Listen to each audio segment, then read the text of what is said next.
We're back again. This is Porter Davis with Ken Warner. Ken is running for House District 96 in Oklahoma County, in northeastern Oklahoma County, including about 4 or 5 towns: Hera, Choctaw, East Edmond, East Edmond, Arcadia, Arcadia. Luther, Hera, and Choctaw. Wow. Mains, yeah. That's quite a number of interests to represent. We were just talking about education. I just wanted to ask Ken before we move on to another topic about what kinds of structural reforms do you think might help education?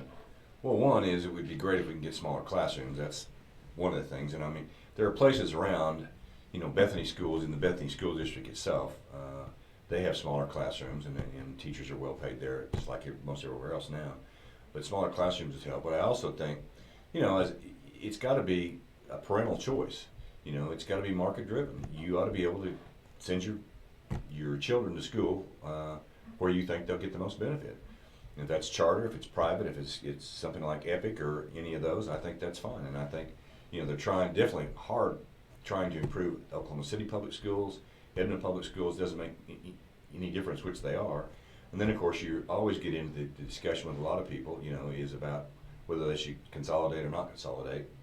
And there's probably way too many moving parts on that right now to probably even get into a heavy discussion about. But someday that's got to be relooked at. But I don't know if now's the time.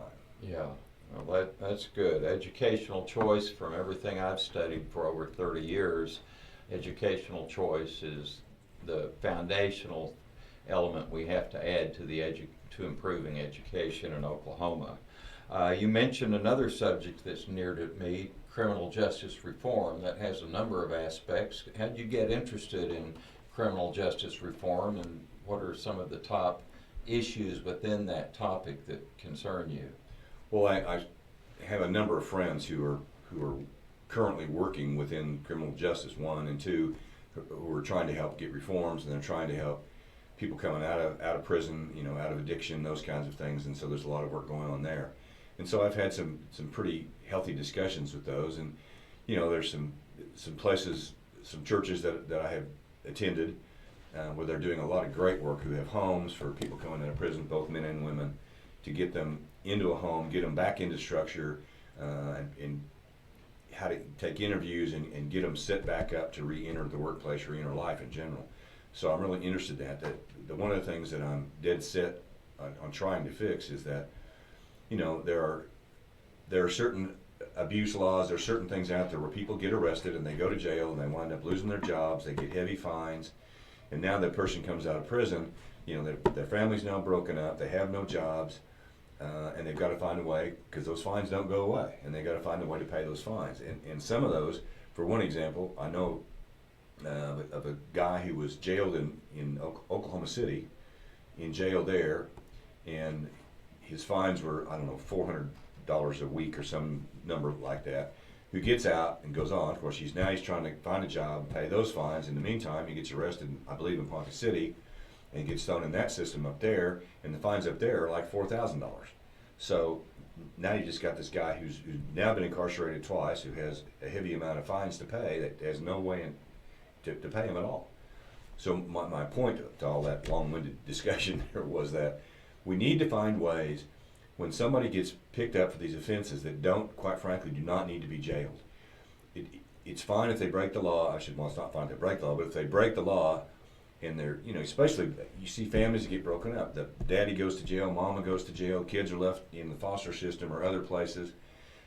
For me, it would be better to take these people, put them in an after work hours training program, and show them their mistakes. You're not retraining them on how to be a criminal. You're showing them how to stay in life and to stay good in life. And whether that's getting them back into church, it doesn't matter what that is, but you just put them back on the right track so they can become productive adults again. And that's what we need to do. Leaving somebody locked up in jail, and we see it all the time, where they found another one the other day, somebody that got lost in the system that should have been in jail for a couple of weeks. And I don't know exactly how long the gentleman was in jail, but quite a while. And those things need to get eliminated. We need to put them back to work and make them productive, not throw them in jail. That's a whole different thing than the idea that, well, if they broke the law, just throw them in jail. I know a lot of people say that kind of thing, But until you've actually talked with people and been back behind bars and you've seen what their situations are and their backgrounds and their families, and you've seen what our penal system does to these people, they get their hope destroyed. Most of them have already grown up in dysfunctional family backgrounds. Correct. That's something I've become painfully aware of in recent years, about how much dysfunction there is out there. And then you throw in all these punitive kinds of laws and sentences and a system that has to have people to feed off of. I mean, the private prison system has to have people in prison to pay for itself. I mean, the state has obligated itself to private prisons to supply them a certain number of prisoners. I mean, that's nuts. I mean, that's a kind of slavery. It's not much different than a feedlot or a chicken processing factory where they're taking the eggs from the hens, and then the last thing they do is string them up and cut their neck and send them down the assembly line to be plucked and cut up. I mean, I mean, it may sound like an exaggeration, but we had Chris Steele in the studio back in May talking about criminal justice reform, and this is something that my views have. Well, actually, I was concerned about it. I was working on trying to get some uniform sentencing going back when I was serving in the legislature in 1983 and 84, not to date myself too much, because I saw the arbitrariness of so much of this. And the first thing that happened to me when I got elected is Armin Start, who was the medical director for the corrections system, had me meet him at 6 a.m. one day over at DOC on Eastern. We visited 4 prisons that day. That was my first introduction to state government after I got elected, and it left a lasting impression on me. So I'm glad you're working on that. What are some of the other aspects of that concern you? Well, I think number one, most of our prisons, are in some differing state of disrepair, obviously, because they're old, and at some point we have to find a way to take care of that. But I think the big thing is, my point is that, the people that are dangerous, the people that have murdered and rapists and so forth, excuse me, are the ones that need to be locked up. There are dangerous people out there that need to be locked up. Because primarily, as we all know, I think that one of the biggest functions of prisons right now is really their mental health facilities. I mean, where we used to have places in Norman and Veneta and I don't know all the towns that had mental facilities in Oklahoma, but when those were open, our prisons weren't nearly as full, as much as I can tell. And so really as much right now, if anything, we have really serious mental health issues that are causing a lot of people to be locked up.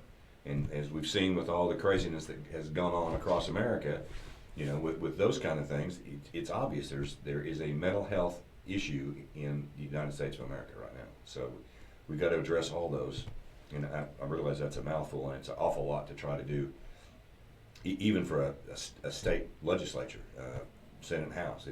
Those are serious issues, and I know that the last legislative session, it was on everybody's minds out there what they had to do, and so that's why that's important. We've got to fix criminal justice reform.